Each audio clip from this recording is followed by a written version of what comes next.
মেসিকে হচ্ছে হাগরা ব্যান মেরে দেন।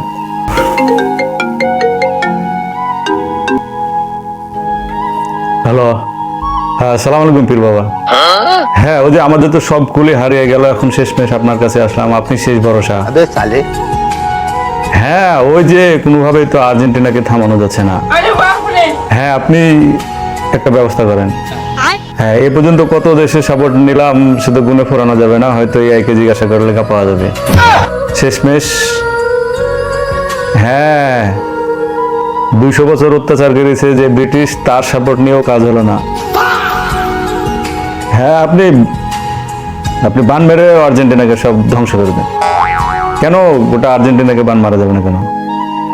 তাহলে এক কাজ করেন আপনি, ওই যে যাকে নিয়ে আমাদের সবচেয়ে বেশি জ্বালা পোড়া, যে মাসি, হ্যাঁ হ্যাঁ ওই যে মেসি, হ্যাঁ যে একটা গোল করলে আমাদের উপরে কেউ বোমা নিক্ষেপ করার মতো কষ্ট হয়, হ্যাঁ আপনি ওই মেসিকেই হচ্ছে বান মেরে দেন।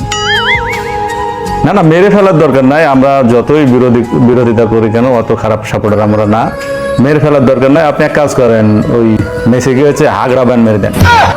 হ্যাঁ সবসময় যেন হ্যাঁ সবসময় যেন শুধু হেগে বেড়ায়, খেলা বাদ দিয়ে যেন শুধু হাগিয়ে বেড়ায়, এরকম একটা কাজ করেন। সেটাও হবে না কেন, আবার ধৈর্য ধরবো কোথায়, আর তো একটা ম্যাচই বাকি আছে, এই ম্যাচটাতে জিততে পারলে তো আমাদের কাছাকাছি চলে আসবে সে, চ্যাম্পিয়নের দিক দিয়ে একেবারে কাছাকাছি চলে আসবে, সেটা করা যাবে না। এত ধৈর্য, তার মানে আপনি বলছেন আবারও আরেকটা চান্স নেবো, মানে এবার স্পেনের সাপোর্ট নেবো? কাজ কি হবে? স্পেনের সাপোর্ট নিলে কি হারানো সম্ভব হবে? আপনি বানটাই মেরে দেন না।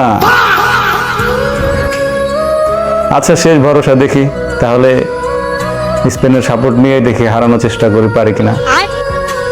তো আপনি একটু খেয়াল রাখেন, উনি হবে জানে তাকে জিততে দেওয়া না যায়। হ্যাঁ তাকে হারানোই লাগবে, প্রয়োজনে আমরা মাঠে নামবো।